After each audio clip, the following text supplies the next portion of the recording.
ay kasama ko pa sa Senate of the Philippines.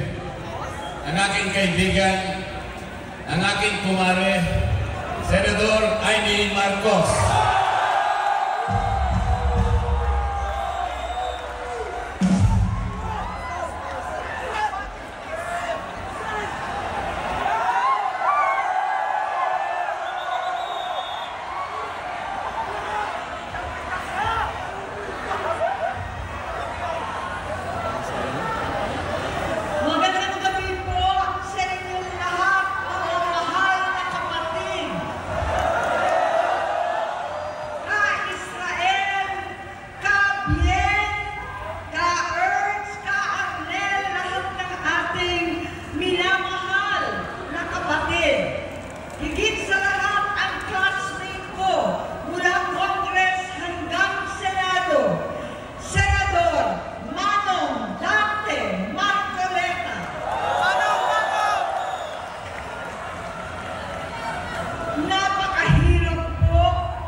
Hindi dahil ako'y natatakot sa inyo, kundi dahil nalulungkot po ako.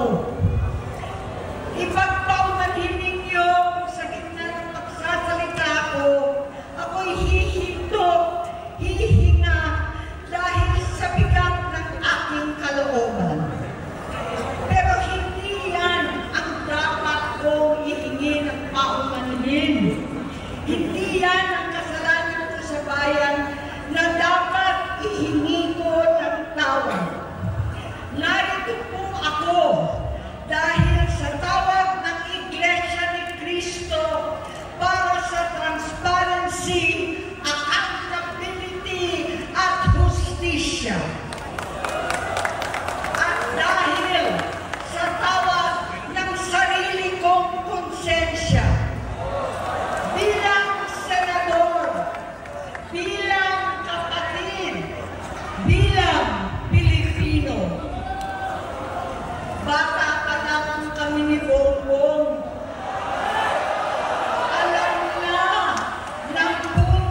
Vice Presidente.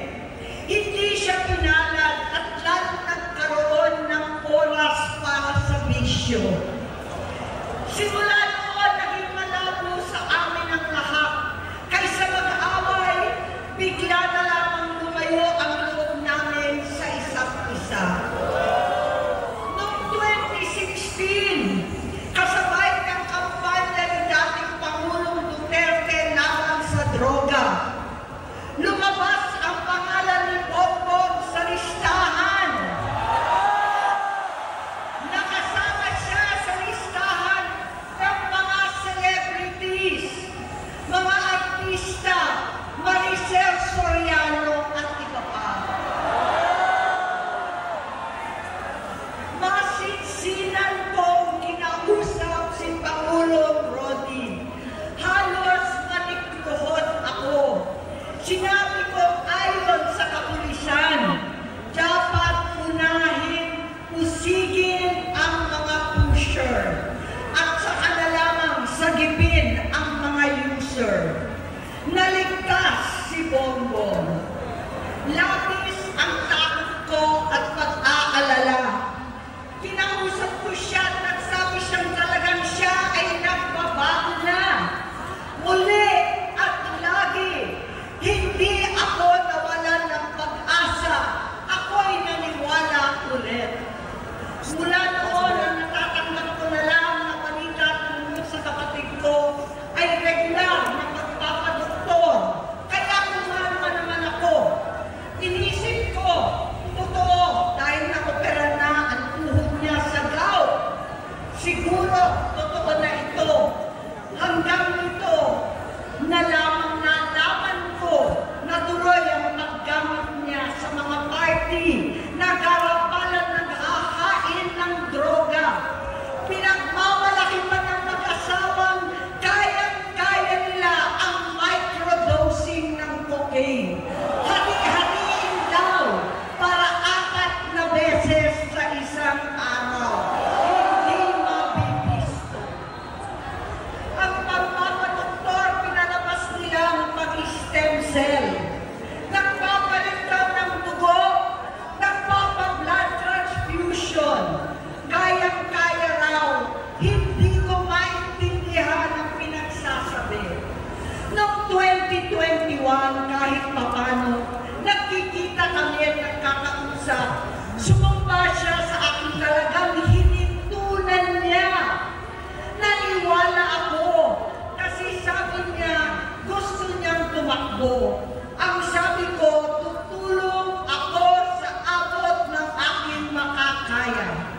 Ipinakilala ko si Bongbong kay Inday. Naging magkatandem sila. Pagkatapos noon ay biglang hindi na niya ako ulit kilala. Kahit si Inday, nagtataka, bigla ko na itsapwera. Kahit ganon, nangampanya pa ako para sa kanya. Kahit si Inday na lang ang aking nakakausap. Hindi ko alam bakit ako naabang sa headquarters nila sa Mandaluyong.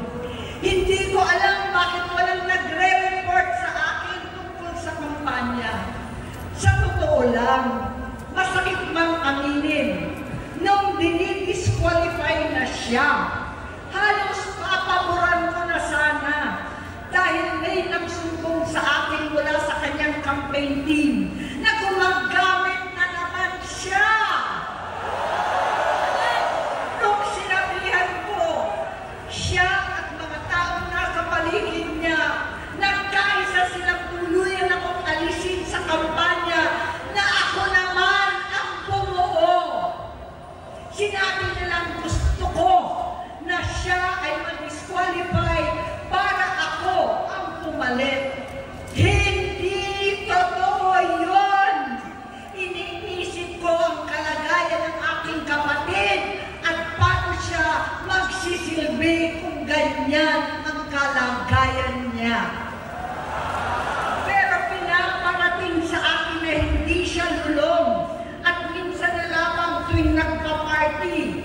Hindi ko maipaliwanag bakit gusto kong maniwala at hindi pag-asa. Noong nanalo siya, naging pinakamalayo na kami sa isa't isa. Maliban sa opisyal at takbuhan at kapag pumupunta yung nanay namin, hindi ako sumama sa loob ng 3 taon dyan sa Malacanang. Dahil lantaran na doon ang inuman, ang paggamit nila ng cocaine at mga bawal na gamot. Hindi ba nila nakikita, naririnig, kakaiba na siya magsalita, hindi na maintindihan kung ano-ano na sinasabi at wala na sa sarili. Nagtatago sa kabaitan niya ang pang-aabuso niya sa droga. At nagbunga na ito ng mga nakakapinsalang maling desisyon. Hinayaan niyang kumilos ang mga nakapalibot sa kanya. Yung mga umaastang presidente habang nilululong siya ng mga ito. Hindi na kami nagkausap. Sa harap ng publiko, pinipilit kong magmukha kaming maayos. Pero wala na kaming koneksyon. Hindi ko hinihiling na maunawaan ninyo ako, lahat kayo. Sa palagay ko, ang makakaunawa lamang sa akin ay ang mga pamilya may pinagdaanan sa adiksyon, sa inom, sa sugal, sa alak, sa bisyo, higit sa lahat, sa droga. Pag hindi ko siya nakakasama, buong aking loob na ipasok sa institusyon, ipagamot, iparihab ko na yan. Pero tuwing maghaharap kami noon, hindi kaya ng aking kalooban na gawin yon. Tuwing magsasabi siya sa akin na magbabago na siya, hindi ko siya kayang tiisin. Hindi ko kayang ipagkait sa kanyang pagkakataon at pagbabakasakali, umaasa ako at laging nananalangin na sana, oo nga, nagbago na siya. Hanggang dumating ang 2024 at 2025, yung bisyo niya na ang dahilan ng pagbaha ng korupsyon, kawalang direksyon, at maling-maling mga desisyon. Walang accountability, wala na ang hustisya. Hindi na niya alam ang nangyayari. Hindi na pinapaalam sa kanya ang mga pangyayari. Sinamantala ng mga ito ang paggamit niya ng droga. Kinamkam na nila ang kaban ng bayan habang ang mga dating tumatawag sa amin ng magnanakaw ay nakakita ng pagkakataon sirain ang lahat. Nagagamit na nila si Bongbong para sirain si Inday. Itinutulak pa nila si Bongbong at ang bayan sa bangin para umastang tagapagligtas. Mula sa pagtraidor at pagpapahamak kay BP Inday, sa confidential funds na tutuusin ang galing naman sa opisina ng Pangulo, hanggang sa pagpadukot sa dating Pangulong Duterte para itago na lamang sa ibang bansa. Ang kabaitan ni Bongbong ay naging kalupitan. Karapalan ng pagtatakip sa kanya ng mga nasa Congress, sa Senado, mga miyembro ng kabinete. Kitang-kita na ng taong bayan, wala nang puwang ang kahihiyan. Para bang nauulit ang bangungot ng kasaysayang dinanas namin noon. 68 years old po ang tatay ko nung pinatalsik sa pwesto. 68 years old na rin si Bongbong ngayon. November 17 din, noong 2021, nung nakumbinsi ko si Inday na magbise kay Bongbong. November 18 po, bukas, ang ikatlong araw natin. Siyam na taon na nakakaraan, saktong November 18 pa talaga, na pinatiting ni Pangulong Duterte ang tatay ko sa libingan ng mga bayani.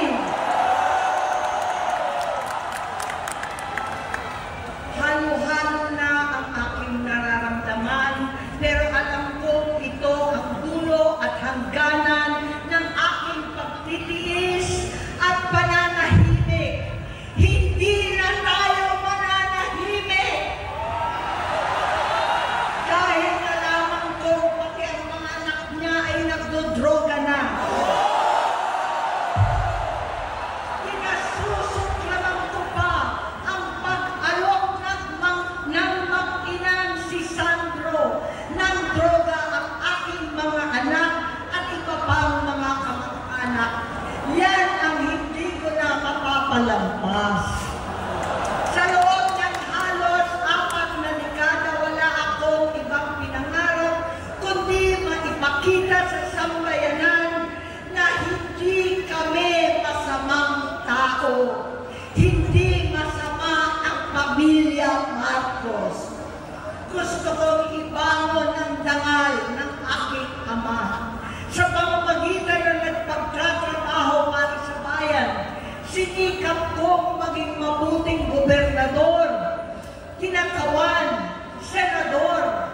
Hindi ako halos nagpapahinga para makapag-iwan sana ng legasiya na kapag sinabing Marcos, nabawi na namin ang tingin sa nakaraan. Ngunit sa kagustuhan kong maging responsableng anak, matupad ang pangako ko sa aking ama, nabigo akong maging mabuting kapatid.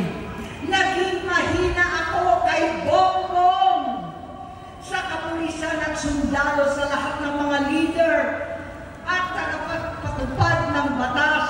Siya ang Pangulo natin ngayon. Sinabi ko kung anong kalagayan niya ngayon. Tulungan niyo akong mapabuti ang kanyang kalagayan. Tulungan niyo akong matulungan siya. Hindi niya ako kalaban. Ang kalaban niya ay ang sarili niya. At nadadamay ang bansa sa laban na yan.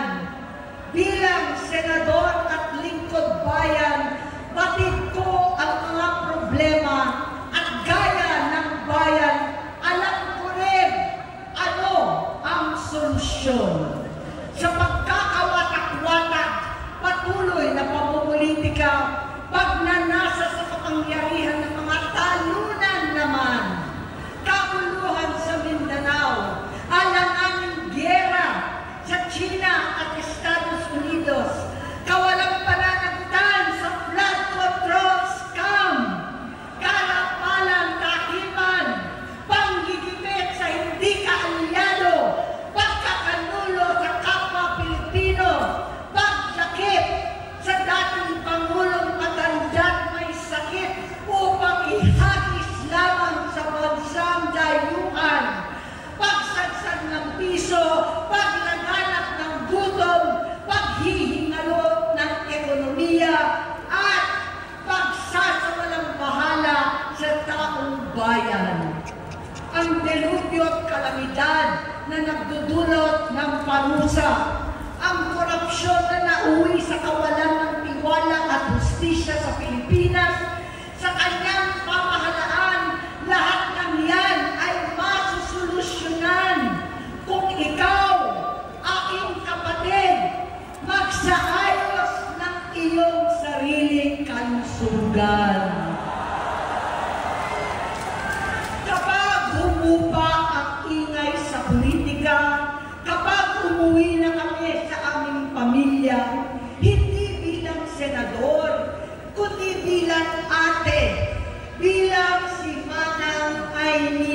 ni Bonget. Kaya ito sasabihin sa harap ng taong bayan, sa harap ninyong lahat, at sa harap ni Bongbong. Bonget, magtatatlong taon na tayong hindi nakakausap. 3 taon ko nang sinusubukan muli na ako'y pakinggan.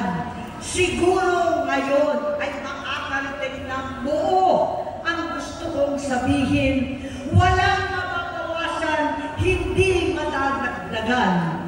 Bongbong, nag-aalala sa iyo si Manang. Tuwing nakikita kita sa TV, gusto kitang puntahan. Napakalaki ng pinagbago mo. Itsura, pagsasalita, takbo ng pag-isip. Minsan, napapatanong ako sa sarili ko, ikaw pa ba yan? Si Bongbong ba talaga yung nakikita ko? Pero ako, aling ko, ako pa rin ito.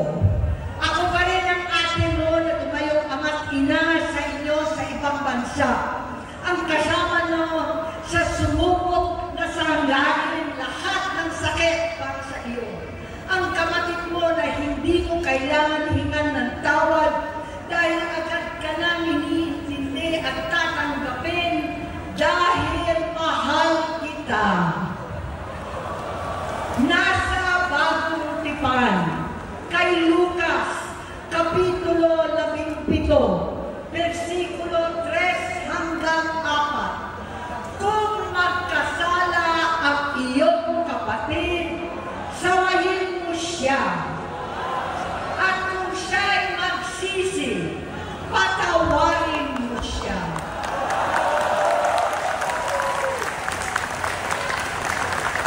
Tama na, aling ko. Tapusin mo na ang paghihirap mo at ng bayan. Gaya nung umalis tayo sa palasyo, kaya mo pa rin hawakan ang iyong kamay, huwag kang matakot. Malaki na ang dulot sa iyo ng droga. Sinisisi ko ang sarili ko dahil hindi ako nakinig sa mga sumbong. Hindi ako nakialam. Hindi ako maniwala. Pero hindi pa huli ang lahat. Tama na, aling ko. Magpahinga na tayo. Umuwi na tayo. Magpagamot, magpagaling at nangangako ako. Hindi ako malilinang, hindi ako magkukulang. Lahat ng kasama mo ngayon, hindi natin kasama sa pinakamadilim na bahagi ng buhay natin. Kasama mo sila ngayon dahil nasa taas ka pa. Ako at ang ating mga tunay na kapatid dito sa Luneta ang kasama mo kahit magdilim ulit ang lahat. Talikuran mo ang iniisip at ibinubulong nilang ambisyon. Unahin na natin ang kalusugan mo dahil sa adiksyon na bigyan mo ng malubhang karamdaman ang buong bansang Pilipino. Matatanda na tayo, sakitan na si Mami, alagaan na lang natin ang isa't isa. Kaliwat kanan man ang panghuhusga sa akin, malinaw sa aking puso na dapat mauna ang Diyos, ang bayan, pamilya at sarili. Hanggang sa mga oras na ito, Bonget, gusto kong malaman mo na hindi na sinusukuan. Hindi ko kakayanin kung mapapahamak ka. Kaya hinihingi ko na tayo'y umuwi na, mamahinga, alam sa iyong kalusugan. Kaya ko mabigo at mawala sa iyo ang posisyon, pero hindi ko kayang mawala ka sa amin. Ayusin mo ang sarili mo.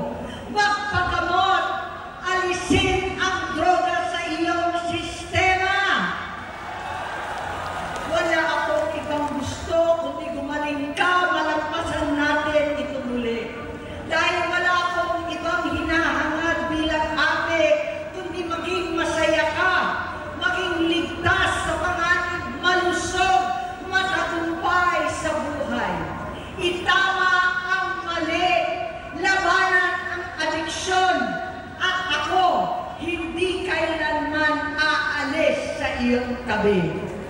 Susuporta at hindi titigil, manalangin kasama ninyo dito sa Luneta at sa buong mundo. Dahil iyon naman ang tungkulin at ibig sabihin ng salitang kapatid, kapatid, mabuhay kayo, kapatid. Maraming salamat po.